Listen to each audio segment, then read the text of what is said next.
Fog drifts like pale handwriting over streets that forgot their promises, and a man who has practiced indifference all his life feels it fail him in a single blink. There, on a rain-wet bench under a dead street lamp, a stranger turns pages that should not exist in any hands but the Earth's. The small blue book is familiar, with a crease near the ribbon where a confession had once been rehearsed and swallowed. He does not breathe. He counts the tremor inside his ribs as if fear were a metronome. The city hushes, traffic thinning to a whisper, as if the pavement itself wants to hear the next line. He steps closer, and the curve of a sentence rises to meet him like a held blade. It can't be real, he tells himself, yet the margins show inked constellations only two people knew: the living and the gone. The stranger's eyes lift, not alarmed but expectant, like someone waiting for a story to return to its owner. The pages turn again, and a date appears that should have stayed buried. He speaks without sound at first, the mind rehearsing civility while the heart drafts a confession it has no right to tell. Questions gather like birds on a wire. Where did it come from? Why here? Why now, when he had finally learned to seal the night? The bench becomes a courthouse, the street their jury. He remembers a promise made beside a window of lilies, a plea to let the past lie undisturbed. Yet the past is awake and reading itself aloud. The stranger watches him with a patience he has not earned. A page rustles to a dated entry written the week before the last goodbye, an entry he never saw. The shape of the words hints at hidden coordinates, places his memory refuses to unlock. He feels the old house on the cliff stir like a wounded animal.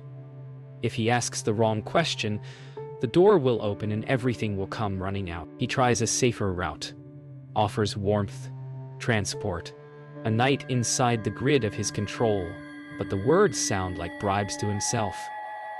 She counters with silence, the kind that weighs more than accusations. Somewhere above, cables hum. Somewhere below, a memory unlatches. The diary opens to a sketch of a beacon on a cliff and a single phrase: "If he won't see them, I will." He recognizes the handwriting's tilt, the stubborn tenderness that had both saved him and kept him at a distance. What if the stranger knows the map better than he ever did? What if the map leads to a part of the life he'd edited away? The city breathes in, holding him at the edge of a choice. He senses a riddle threaded through these pages. A corridor lined with doors, each labeled with the name of someone he failed to meet. A corner of memory brightens. The shuttered bookstore near the pier, the dust-sweet smell of paper and salt, the way an afternoon once bent toward kindness. He hears a bell that isn't ringing, sees a woman standing in its doorway smiling with the same patience the stranger carries now. The entry describes a donation made in secret, a meeting promised and never kept. The guilt is ordinary at first. Garden variety neglect trimmed into respectability, but beneath it, something older taps from the walls. Perhaps the last journey wasn't to a hospital bed, but to the places he refused to walk, the constellation of people she protected from his polished distance. The page names an alley, a time, and a phrase only two hearts had shared. He realizes the diary is not a relic. It's a schedule running late. He asks at last, not for the book, but for the story of how it found her hands. The answer arrives in pieces. A box left in a donation bin. A note pinned to the first page with a pressed petal. A voice that told her to keep it safe if the sea kept refusing her. Each piece tilts the ground. The entry she reads now mentions a meeting with a young woman who reminded me of the life I hid. The sentence ends mid-thought. As though interrupted by weather, the street wind rises, tasting of metal and tide, and he knows the cliff house is calling.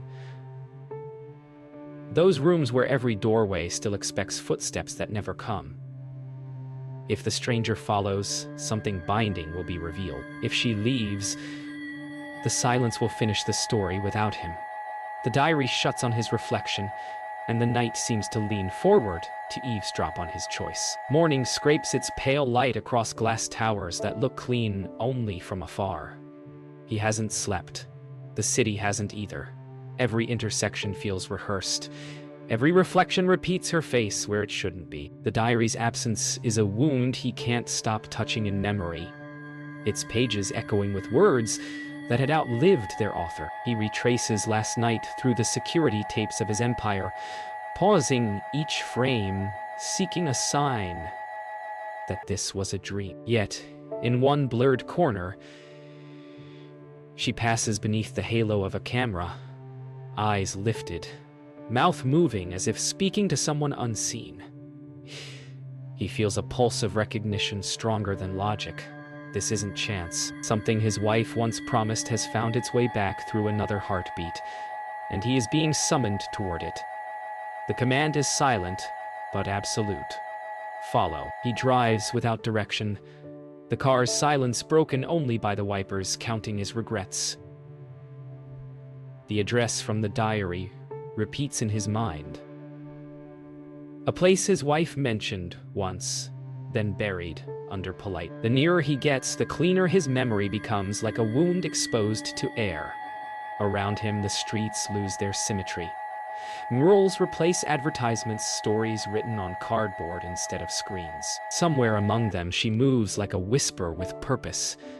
He senses that to find her, he must step outside the version of the world he built, one where comfort muffled consequence. A breeze off the bay brings salt and rust. It smells like truth. He finds the alley from the entry, narrow, smelling of wet stone and rusted hope. A woman sweeping outside a shelter remembers the stranger, said she was reading something holy. The phrase burns. He steps through the threshold where charity lives on leftovers, and ghosts breathe gratitude. The air hums with a memory he doesn't own. Photographs of smiling volunteers line the peeling walls, one face circled in fading ink. Hers. A calendar hangs open to the month she died. Beneath it, a note in looping handwriting. If he ever comes, tell him I was right about the lighthouse. The room spins. He hears waves where there are none. The shelter woman points him toward the waterfront, where the tide keeps its own secrets. He follows on foot, the city unraveling behind him. The fog grows denser near the piers, wrapping the world in salt breath. He imagines her there, reading still, the diary pages fluttering like gulls' wings. A memory intrudes, his wife sketching that very pier, saying it looked like time waiting. Now time waits again, and he feels like the intruder in a story already written. Each step drums against guilt, each echo answers back. You were warned. Somewhere in the white noise of surf and wind, a lighthouse beam cuts through, sweeping his shadow into motion. He calls out. Not her name, because he doesn't know it yet, but something softer, almost pleading. She turns just enough for recognition to wound them both. The wind steals half their words, leaving only fragments that feel truer that way. She says she's following a promise written in the diary, that the sea still owes her an answer. He wants to demand, to bargain, to reclaim what the grave took, but every syllable tastes like theft. Then she asks the question that stops him cold. Why did she write about me? The sea breathes hard against the pier, and he knows the next truth will not come gently.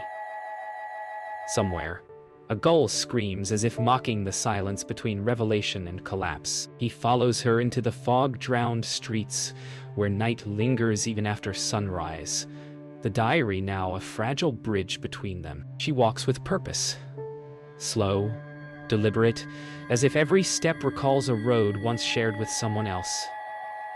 He watches her turn corners that seem to remember his wife's footsteps. In the tremor of streetlight reflection, he sees the echo of another life.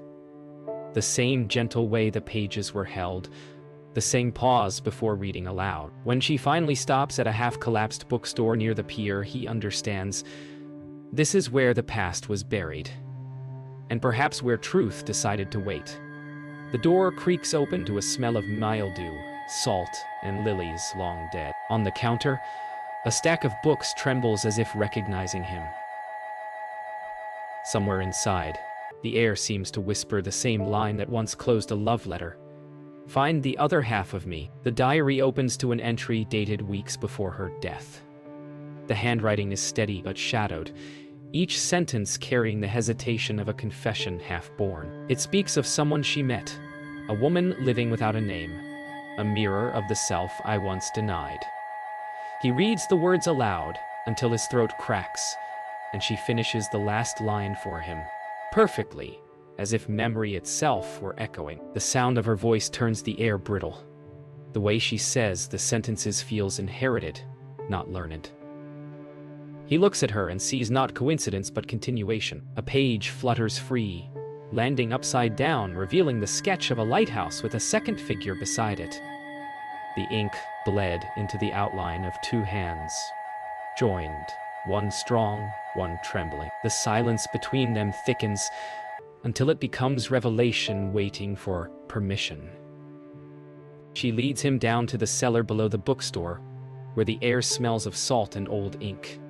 Here, his wife had hidden journals, letters, and small envelopes, marked only by initials. Each envelope holds photographs of strangers, people whose faces radiate quiet gratitude. She explains that the woman who wrote these pages used her fortune to help those the city refused to see. He listens, the pieces forming a portrait he can't claim to have known. Yet one photograph makes his breath halt. A much younger Evelyn, eyes bright and familiar, standing beside his wife, outside the shelter. The image has a note scrawled on its back. She reminds me of what I once lost. His chest tightens. Every defense he has ever built begins to crumble in the damp air of truth. Outside, gulls wheel over the gray harbor as if stitching the past to the present. He can't breathe properly. Every inhale tastes like seawater and regret. She watches him silently, reading the realization forming behind his eyes. He speaks at last. Only fragments. She knew you? And why didn't she tell me? The words sound smaller than the questions they hold. Evelyn says she doesn't know everything, only that the woman in the photo saved her once and told her to keep the diary safe. For when the tide changes, the phrase echoes through him, reopening the evening. He had ignored his wife's call from this very pier. Now, as fog moves like ghosts across the water, he realizes he's been summoned not by loss, but by unfinished love. The wind shifts. The candle gutters out upstairs. The tide is changing. They sit together on the dock's edge, the distance between them measured by memory instead of space. He admits, almost whispering, that he once made his wife choose between reputation and compassion, between his world and the one she truly belonged to. Evelyn listens without flinching, her gaze steady, her fingers tracing the damp edge of the diary. She says she never wanted money or pity, only to know why her own life always felt tethered to a story she didn't remember start. He looks toward the lighthouse, where a single beam circles patiently, as though waiting for two lost signals to align. He doesn't know yet that the next pages hold an answer too heavy for breath. The sea below answers in slow rhythm, like a heart rehearsing its final beat before revelation. The morning after feels like borrowed time. The diary rests open on a table warped by salt air, its pages fluttering as though resisting the weight of what comes next. She sleeps in the chair beside it, a quiet rise and fall beneath a threadbare blanket, while he stands at the window watching the sea invent new colors for grief. He knows the answers are here, between the last entries and the ones torn out. But part of him fears that truth more than loss itself. When he finally reads, the handwriting has grown uneven, the words trembling with urgency. There is something he must know before the tide takes me. Something I should have said when the house still had warmth. The letters blur under his eyes. He whispers her name for the first time in years. and the sound feels like prayer and punishment at once. She wakes to find him trembling over the diary, his breath uneven, a page pressed flat beneath his palm. She asks what it says, and he answers by reading aloud. His wife's final entry. The words are meant for him but written for someone else. You will find her when guilt softens into grief. Treat her kindly. She carries more of me than my name ever did. The air thickens. Evelyn's gaze fixes on the ink as if memory might bloom from it. He looks at her, then at the photograph again, tracing the resemblance he once denied. The realization lands slowly, painfully.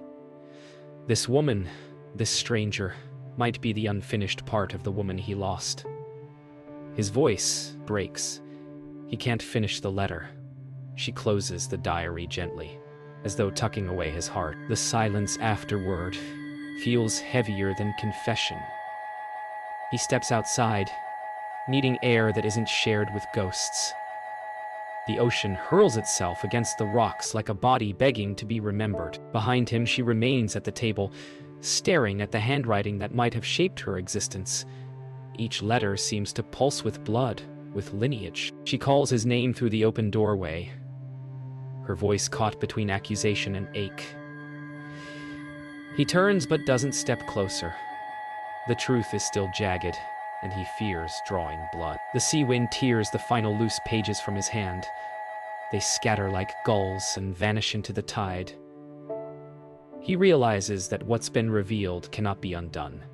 It can only be met with open palms or not at all. The tide's roar answers what his heart refuses to. Back inside, she searches through the remaining pages, hoping for clarity. But the diary ends mid-sentence. If he ever forgives me, tell her. Then, nothing. The unfinished line hums in her chest like an unanswered call. Adrian watches her from across the room. Every breath, an apology he cannot shape into words. She asks him why his wife would have hidden her existence, why silence was easier than truth. His eyes close as he explains how he once made Margaret choose between the past she came from and the life he offered her. That past, he realizes now, was Evelyn. The revelation lands like a wave that pulls everything back with it. Evelyn stares down at her trembling hands. The lineage of love and abandonment etched into her skin. The wind outside rises, slamming the shutters as if sealing their reckoning inside. The storm outside breaks fully, rain lashing the windows like the sea demanding witness. He crosses the small room, the sound of his footsteps almost lost in the thunder. When he reaches her, he does not speak. Instead, he lays a trembling hand over the diary still pressed to her heart. She looks up at him, eyes full of questions neither of them are ready to voice. Finally, she opens the book once more and finds a single dried lily petal folded between pages. Its edges darkened with time, its scent faint but intact. Attached to it, a slip of paper in Margaret's handwriting. For the daughter I couldn't hold, and the man who must learn to. His knees weaken. The world narrows to breath, salt, and unbearable mercy. The sound that leaves him is neither sob nor word. It's the collapse of everything false. The sea quiets by dawn, but inside the cabin the silence is far louder. He sits at the table where the diary lies closed again, its secrets now bones between them. She stands by the door, eyes fixed on the horizon, where fog curls like unspoken words. Every thought in his head is an echo of the woman he loved, the one he failed, and the life he never knew he'd erased. The truth gnaws gently, not cruelly, as if time itself were mourning him. When he speaks, his voice cracks on her name. It sounds foreign, like someone else's confession. She doesn't turn. She asks only one thing. Did you love her, even after you made her hide me? The question splits the air. He answers without hesitation and without comfort. Every day since I learned how to regret. The room seems to exhale, and the world inside him begins to crumble. She steps outside, the cold air biting her lungs awake. The cliffs below the cabin breathe mist, the tide swollen from last night's storm. He follows her, distance held like penance. She says she doesn't know how to forgive someone who feels like half of what she lost, half of what she's found.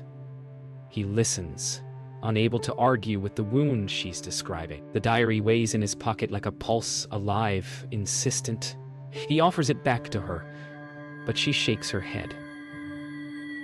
Says it belongs to both ghosts now. The wind howls through the jagged rocks, and for a moment it sounds like laughter. The soft kind his wife had. He looks to the sea and finally says the words he never spoke at the funeral. I'm sorry I tried to own her story. Inside again, the fire burns low, the cabin breathing like a tired lung. He begins to read from the diary aloud, voice soft but steady. It's not confession now, but remembrance. Her words about kindness, about the beauty of broken people. Evelyn listens, eyes half closed, as if she's hearing a mother's lullaby through another man's voice. When he finishes, she asks him to read one more line, the one that scared him most. He hesitates, then obeys. If the truth destroys him, let it. At least he'll be real then. His throat tightens. She whispers that destruction can be a kind of honesty. Something in him breaks cleanly, without pain.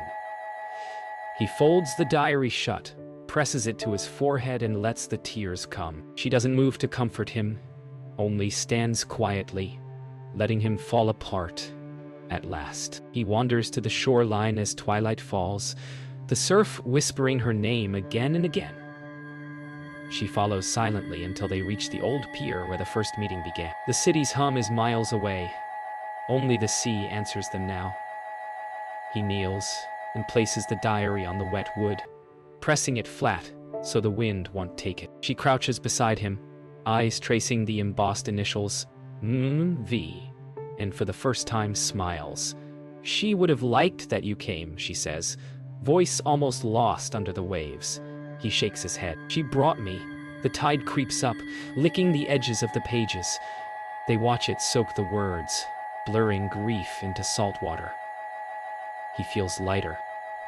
And for once, the silence isn't cruel. The tide takes the diary slowly, page by page, as if reading it aloud to the world before swallowing it whole. He watches until the last scrap of blue vanishes beneath the foam. The ache in his chest doesn't vanish. It transforms. He turns to her, finally allowing his shoulders to drop, voice hoarse but free.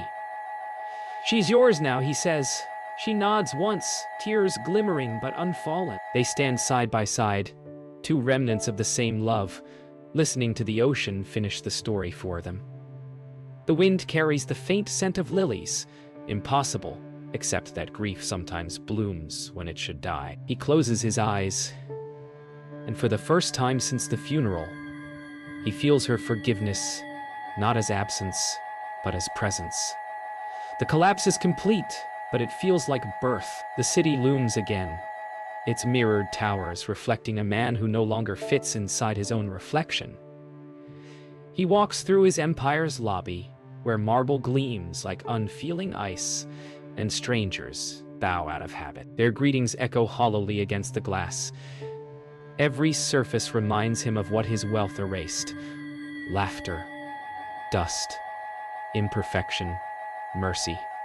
In his office, the air feels smaller than before, the silence rehearsed but never earned. He looks at the framed photo of a gala, his wife beside him smiling for the wrong reasons.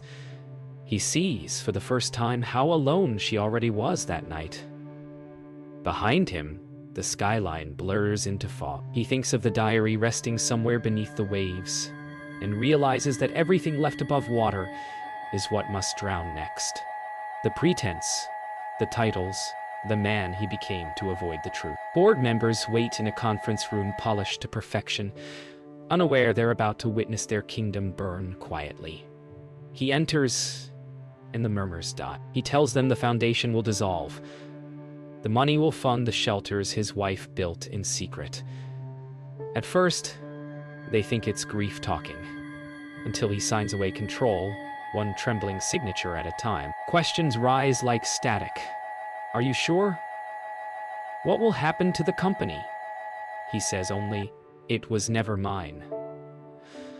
The words echo strangely, freeing and fatal.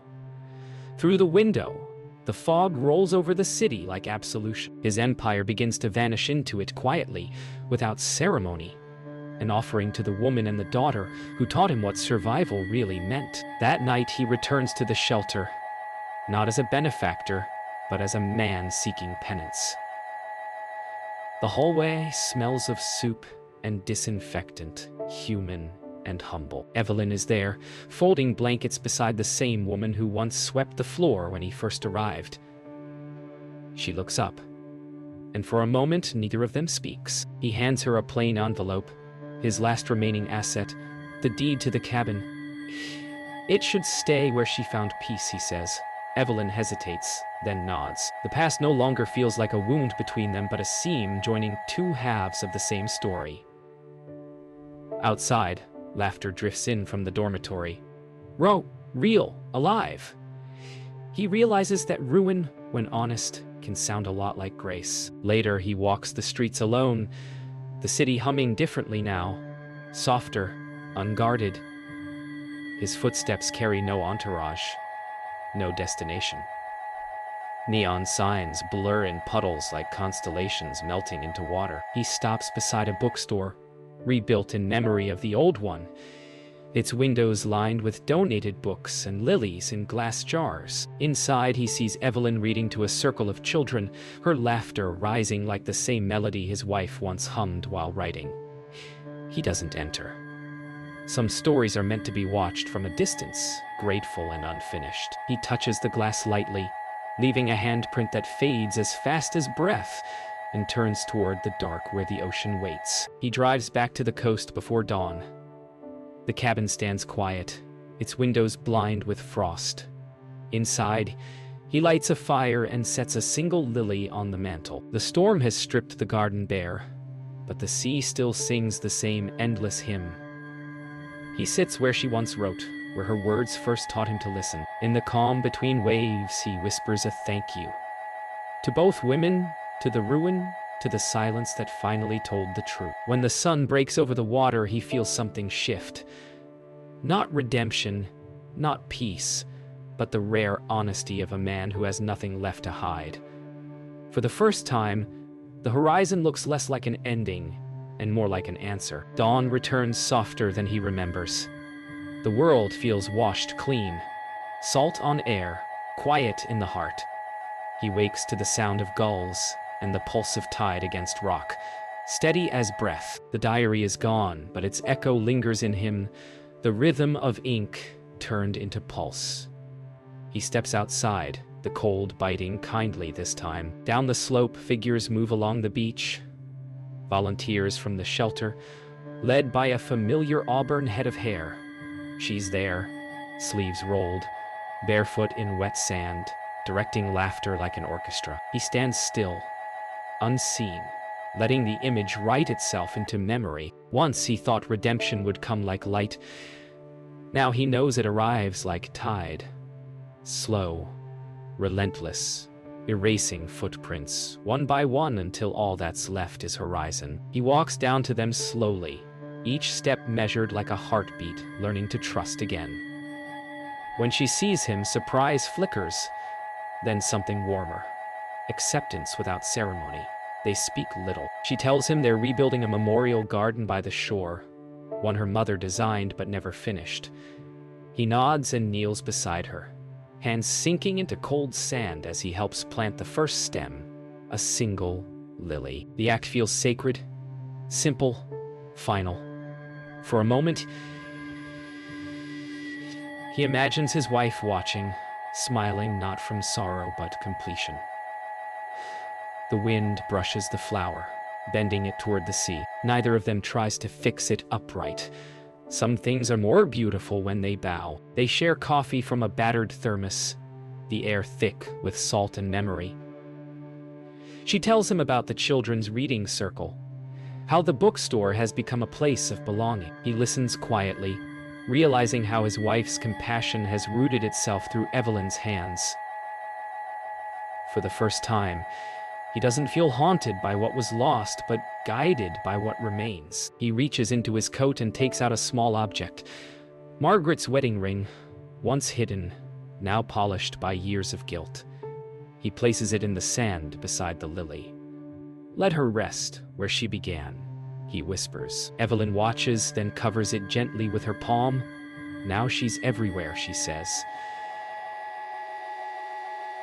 And in that instant, the tide hums approval. Later, they walk the shoreline in silence, their shadows merging and separating with the rhythm of the waves. He tells her he plans to leave the city for good, to stay near the coast where memory feels lighter. She smiles and says the shelter could use another pair of hands.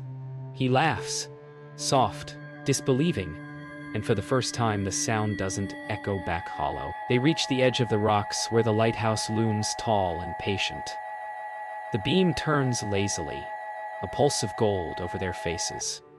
The world feels balanced between sorrow and grace. "Do you think she'd forgive us?" he asks. Evelyn looks toward the horizon. She already did. We're the proof. Evening settles like forgiveness, slow, certain, tender. They sit side by side on the weathered dock, the tide breathing below. The world hums softly.